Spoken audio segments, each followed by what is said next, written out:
शांति।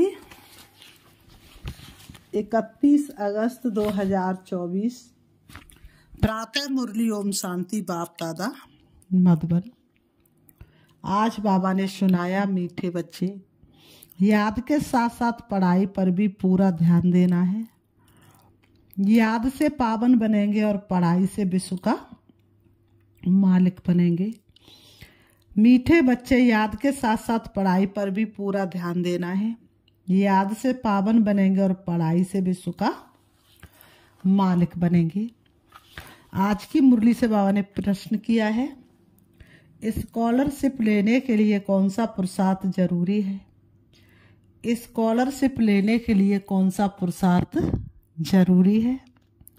उत्तर में बाबा ने बताया, स्कॉलरशिप लेनी है तो सब चीज़ों से ममत्व निकाल दो।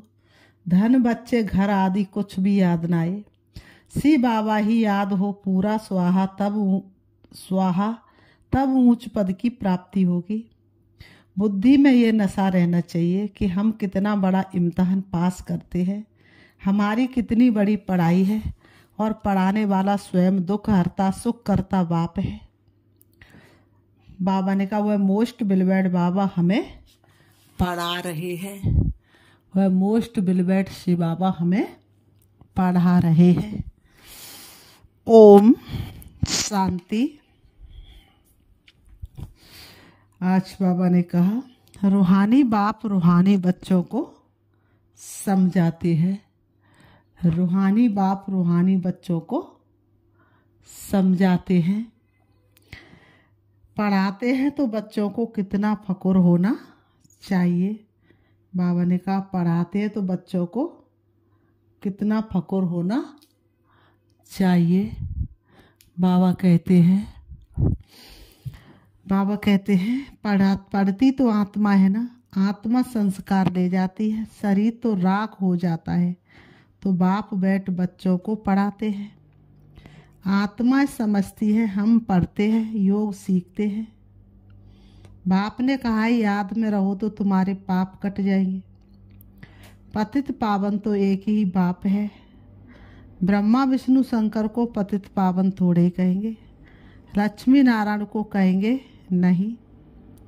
पतित पावन तो है ही एक, सारी दुनिया को पावन बनाने वाला है ही एक, वह तुम्हारा बाप है। बच्चे जानते मोस्ट बिलवेड बेहद का बाप है, जिसको भक्ति मार्ग में याद करते आए हैं कि बाबा आओ आकर हमारे दुख हरो सुख दो। सृष्टि तो वही है, इस चक्र में तो सबको आना ही है। 84 का चक्र भी बाप ने समझाया है। आत्मा ही संस्कार ले जाती है। आत्मा जानती है इस मृत्यु लोक से अमर लोक में अथवा नरक से स्वर्ग में जाने के लिए हम पढ़ते हैं। बाप आते हैं तुम बच्चों को फिर से विश्व का मालिक बनाने। तुम कितना बड़ा इम्तिहान पास कर रहे हो। बाबा कहते तुम कितना बड़ा इम्तिहान पास कर रहे हो। बड़े से बड़ा बाप पढ़ा रहे हैं। जिस समय बाबा बैठ पढ़ाते तो नशा चढ़ता है। बाबा बहुत जोर शोर से नशा चढ़ाते हैं। बाप आते ही अमर लोक के लिए लायक बनाने। यहाँ तो कोई लायक है नहीं, तुम भी जानते हम लायक देवताओं के आगे माथा टेकते आए हैं। अब फिर बाबा हमें सारे विश्व का मालिक बनाते हैं, तो वह नशा चढ़ा रहना चाहिए। ऐसे नहीं यहाँ नशा चढ़े फिर बाहर जाने से नशा ही कम हो जाए। बच्चे कहते हैं बाबा हम आपको भूल जाते। बच्चे कहते बाबा हम आपको भूल जाते हैं। बाबा ने कहा तो बाबा कहते हैं, बच्चे कहते हैं बाबा हम आपको भूल जाते हैं। अब आप पतित दुनिया में पतित शरीर में आकर हमको पढ़ाते हैं, विश्व का मालिक बनाते हैं।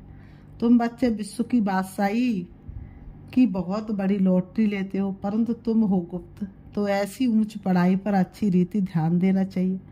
सिर्फ याद की यात्रा से काम नहीं चलेगा, पढ़ाई भी जरूरी है। 84 का चक्र कैसे लगाते ये भी बुद्धि में फिरना चाहिए। कैसे हम 84 का चक्र लगाते हैं। तुम समझते बाबा बड़े जोर से नशा चढ़ाते, तुम्हारे जितना बड़ा आदमी कोई बन ना सके। तुम मनुष्य से देवता बन जाते हो। बाबा ने कहा तुम्हारे जैसा बड़ा आदमी कोई बन ना सके, तुम क्या बन जाते हो? तुम मनुष्य से देवता बन जाते हो। विश्व का मालिक तुम्हारे सिवाय और कोई बना है क्या? बाबा कहते हद का पद पोजीशन प्राप्त करने के लिए भी कितनी मेहनत मनुष्य करते हैं, तो विश्व का मालिक तो कोई कैसे बना सकता है। क्रिश्चियन लोगों ने कोशिश की वर्ल्ड के मालिक बने, परंतु लॉ नहीं कहता। क्रिश्चियन में कितनी ताकत दिखाते हैं और उनकी सबसे ज़्यादा संख्या उन्हीं की है। लेकिन बाबा ने कहा ये लॉ नहीं कहता। जो तुम्हारे सिवाय विश्व का मालिक कोई बने, बनाने वाला बाप ही चाहिए और कोई की ताकत नहीं। तुम बच्चों का बहुत अच्छा दिमाग होना चाहिए। बाबा कहते हैं ज्ञान अमृत का डोज चढ़ाते रहते हैं। सिर्फ इस पर भी नहीं ठहरना है कि हम बाबा को बहुत याद करते हैं, याद से ही पावन हो जाएंगे। बाबा ने कहा परंतु इस पर नहीं ठहरना है कि बाबा ने कहा परंतु पद भी पाना है। पावन तो मोचरा खाकर भी सबको होना ही है। परंतु बाप आए हैं विश्व का मालिक बनाने, जाएंगे तो सब शांति धाम में जाकर सबको सिर्फ बैठ जाना है क्या? वह तो कोई काम के न रहे, काम के वह हैं जो फिर आकर स्वर्ग में राज्य करते हैं। तुम यहाँ आए ही हो स्वर्ग की बादशाही लेने। बाबा कहते तुम यहाँ आए ही हो क्या करने? स्वर्ग की बादशाही लेने। तुमको बादशाही थी, फिर माया ने छीन ली। तुम वास्तव में स्वर्ग के मालिक थे, 16 कला संपूर्ण थे, फिर माया ने तुम्हारी बादशाही छीन ली। अब फिर माया रावण पर जीत पानी है। विश्व का मालिक तुमको ही बनना है। बाबा कहते और किसी को नहीं, तुमको ही विश्व का मालिक बनना है। तुमको ही सुंदर दुनिया का मालिक बनना है। और स्वर्ग हथेली पर बाप लेकर के आए हैं। सिर्फ तुमको थोड़ी सी मेहनत करनी है स्वर्ग में चलने के लिए। अभी तुमको रावण पर जीत पहनाते हैं। बाबा ने कहा क्योंकि तुम रावण राज्य में भिखारी बन गए हो, पतित बन गए हो। संपूर्ण बाबा ने कहा, बाबा कहते इसलिए मनुष्य की बंदर से भेंट की जाती है। बंदर जास्ती विकारी होते हैं, देवताएं तो संपूर्ण निर्विकारी है। ये देवताएं ही 84 जन्मों के बाद पतित बने हैं। बाप कहते हैं कि तुम्हारे हाथ में जो धन, बच्चे, शरीर आदि है, सबसे ममत्व निकालना है। साहूकार तो धन के पिछाड़ी मरते हैं, साहूकार तो धन के पिछाड़ी मरते हैं। मुट्ठी में पैसे हैं वह छूटते नहीं। रावण की जेल में पड़े रहेंगे, कोटों में कोई निकलेंगे जो सब चीज़ों से ममत्व निकाल बंदर से देवता बन जाएंगे। जो भी साहूकार, बाबा ने कहा जो भी साहूकार लोग बड़े बड़े लखपति हैं, मुट्ठी में पैसे पकड़े हुए हैं, उनके पिछाड़ी प्राण है। सारा दिन मैल माड़ियाँ, बच्चे आदि ही याद आते रहेंगे, उनकी याद में ही मर जाएंगे। साहूकार लोग उन्हीं की याद में मर जाएंगे। बाप कहते हैं कि पिछाड़ी में और कोई चीज़ याद ना आए, सिर्फ मामे कम याद करो तो जन्म जन्मांतर के पाप नाश हो जाए। साहूकार के पैसे तो सब मिट्टी में मिल जाने हैं, क्योंकि पाप के पैसे है ना, काम में नहीं आते। बाप कहते हम गरीब निवाज गरीबों को साहूकार, साहूकारों को गरीब बना देंगे। ये दुनिया बदलनी होती है ना। कितना पैसे का नशा रहता है, मनुष्यों को कितने पैसे का नशा रहता है, लेकिन पैसा तो कोई काम में आने वाले नहीं है। बाबा ने कहा हमको इतना धन माल है, एरोप्लेन है, मोटर है, महल है, फिर कितना भी माता मारे कि बाप को याद करें, परंतु याद, बाबा ने कहा परंतु याद ठहरेगी नहीं। बाबा ने कहा परंतु याद ठहरेगी नहीं। लॉ नहीं कहता कोर्टों में कोई ही निकलेंगे, बाकी तो पैसा ही याद करते रहेंगे। बाप कहते हैं देश है तो जो कुछ देखते हो उन सबको भूल जाओ, इसमें ही अटक पड़े तो ऊंच पद पा नहीं सकोगे। बाबा पुरुषार्थ तो कराएंगे ना। तुम यहाँ आए हो नर से नारायण बनने, तो इसमें योग भी पूरा चाहिए। कोई भी चीज ना धन ना बच्चे आदि कुछ भी याद ना आए सिवाय एक शिव बाबा के, तब तुम ऊंचे ते ऊंच। बाबा ने कहा स्कॉलरशिप ले सकते हो, ऊंच प्राइज पा सकते हो। वो लोग विश्व में शांति की राय देते तो पाई पैसे का मेडल मिल जाता है, उसमें ही खुश हो जाते हैं। अभी तुमको क्या प्राइज मिलती है, तुम विश्व के मालिक बनते हो। ऐसे नहीं हम 5-6 घंटा याद में रहते तो बस ये लक्ष्मी नारायण बन जाएंगे, नहीं। बड़ी मेहनत करनी है, एक शिव बाबा की ही याद रहे और कुछ भी पिछाड़ी में याद ना आए। तुम बहुत बहुत बड़े देवता बन रहे हो। बाबा कहते तुम बहुत बड़े क्या बन रहे हो, देवता बन रहे हो। बाप ने समझाया है तुम ही पूज्य थे, फिर माया ने पुजारी पतित बना दिया है। तुमको लोग कहते हैं तुम ब्रह्मा को देवता मानते हो या भगवान मानते हो, बोलो हम तो कहते नहीं हैं। बाबा कहते बोलो हम तो कहते नहीं हैं कि ब्रह्मा भगवान है। हमने तो कभी नहीं कहा कि ब्रह्मा भगवान है। तुम आकर समझो तो सही, तुम्हारे पास अच्छे अच्छे चित्र है।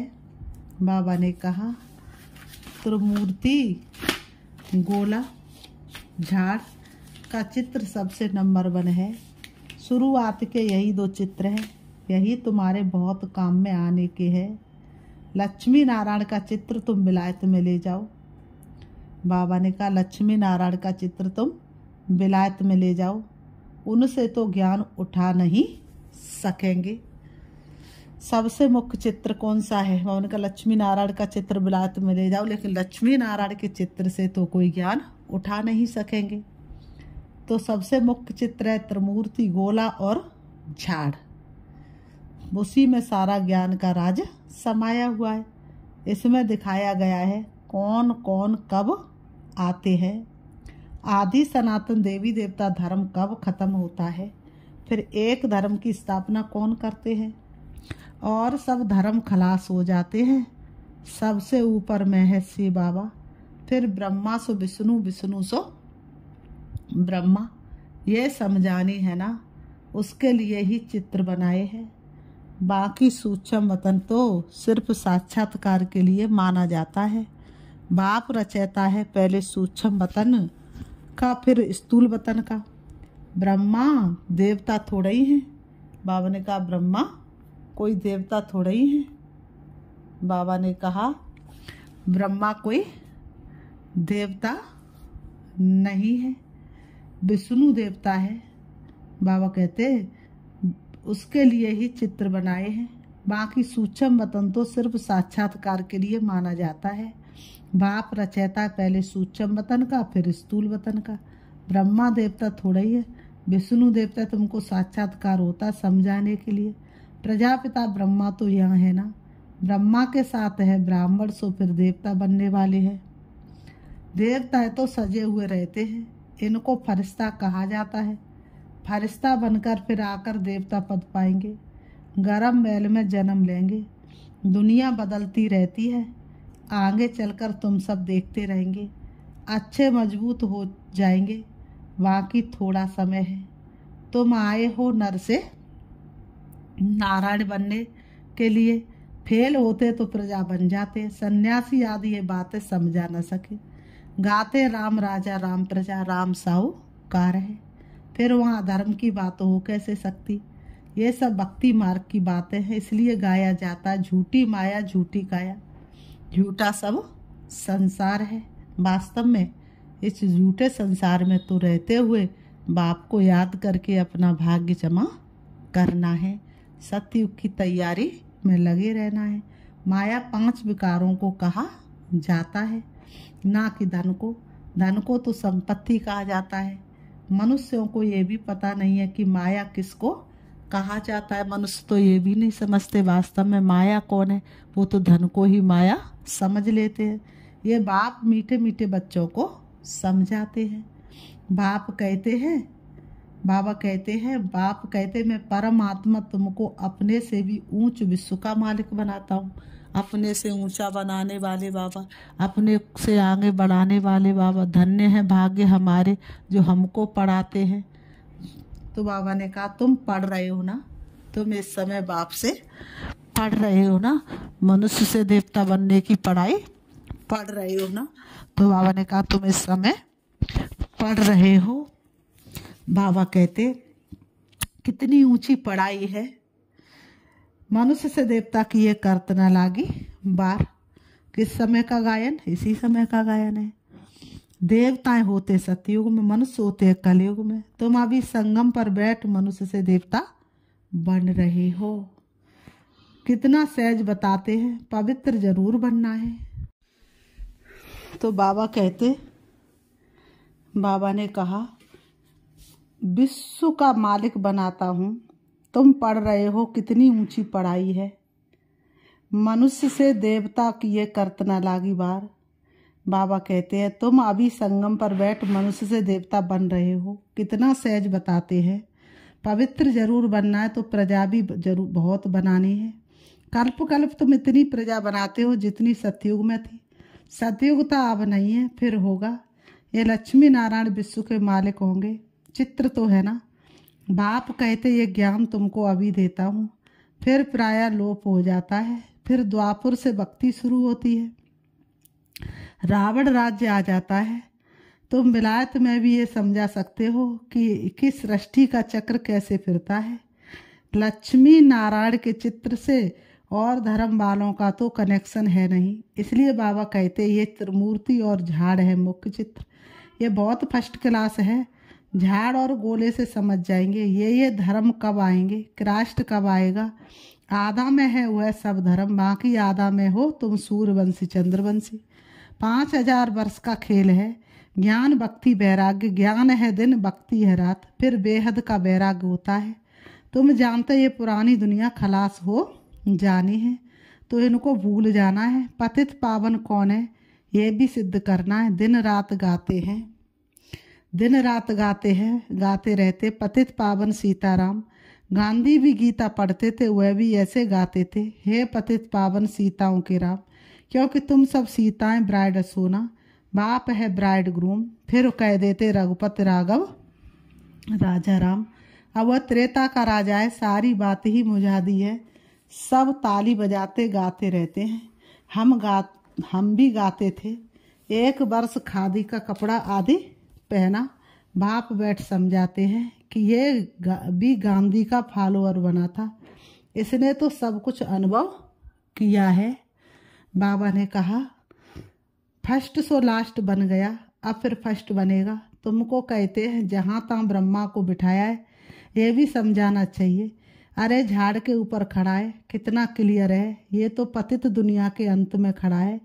श्री कृष्ण को भी ऊपर में दिखाया है। 2 बिल्ले लड़ते हैं, मक्खन श्री कृष्ण खा लेते हैं। माताओं को साक्षात्कार होता है, वह समझती हैं उनके मुख से में माखन है अथवा चंद्रमा है। वास्तव में है विश्व की बादशाही मुख में। 2 बिल्ले आपस में लड़ते हैं, माखन तुम देवताओं को मिल जाता है। यह है विश्व की बादशाही रूपी मक्खन। पौम साद बनाने की भी बहुत इम्प्रूवमेंट कर रहे हैं। ऐसी चीज डालते जो फट से मनुष्य मर जाए। ऐसा ना हो चिल्लाते रहे जैसे हिरोशिमा का है, अभी तक मरीज पड़े हैं। तो बाप समझाते मीठे मीठे बच्चों, आधा कल्प तक तुम सुखी रहते हो, कोई भी प्रकार की लड़ाई आदि का नाम नहीं रहता। यह सब पीछे शुरू हुई है, ये सब नहीं थे न रहेंगे। चक्र रिपीट होता है ना। बाप सब अच्छी रीति समझाते हैं। जो बच्चों को पूरी रीति धारण करना है और ईश्वरी सेवा में लग जाना है। ये तो छीछी दुनिया है, इनको विषय बैतड़ी नदी कहा जाता है। तो बच्चों को बाप बैठ समझाते हैं, तुम अपने को इतना ऊंच नहीं समझते हो जितना बाप तुमको ऊंच समझते हैं। तुम बच्चों को बहुत नशा रहना चाहिए, क्योंकि तुम बहुत ऊंच कुल के हैं। फिर बाबा कहते अच्छा मीठे मीठे सिखी लते बच्चों प्रति माता पिता बाप दादा का याद प्यार और गुड मॉर्निंग। रूहानी बाप की रूहानी बच्चों को नमस्ते। हम रूहानी बच्चों की रूहानी बाप दादा को याद प्यार और नमस्ते नमस्ते नमस्ते। धारणा के लिए मुख्य सार नंबर 1, अपने दिमाग को अच्छा बनाने के लिए रोज ज्ञान अमृत का डोज चढ़ाना है। याद के साथ साथ पढ़ाई पर भी पूरा ध्यान अवश्य देना है, क्योंकि पढ़ाई से ही ऊंच पद मिलता है। नंबर 2, हम ऊंचे ते ऊंचे कुल के हैं। स्वयं भगवान हमें पढ़ाता, इसी नशे में रहना है। ज्ञान धारण कर ईश्वरी सेवा में लग जाना है। वरदान है आज की मुरली से, संतुष्टता की विशेषता द्वारा हर कड़े पेपर में भी सफल होने वाले दृढ़ता संपन्न भव। संतुष्टता की विशेषता द्वारा हर कड़े पेपर में भी सफल होने वाले दृढ़ता संपन्न भव। स्पष्टीकरण, संतुष्टता ब्राह्मणों का विशेष लक्षण है। जो भी पाठ मिला है उसमें संतुष्ट रहना ही आगे बढ़ना है। कुछ भी नीचे ऊपर हो जाए, कोई इंसल्ट भी कर दे, लेकिन दाता के बच्चे कभी किसी बात में असंतुष्ट नहीं हो सकते। वे स्वयं से भी स्वयं और औरों से भी संतुष्ट होंगे। इसके लिए दृढ़ता संपन्न संकल्प करो कि कितना भी कड़ा पेपर आ जाए, लेकिन मुझे संतुष्ट रहना ही है, तो सफल होते रहेंगे। स्लोगन, खुशनुमा हुआ है जिसके दिल में सदा खुशी का सूर उदय रहता है।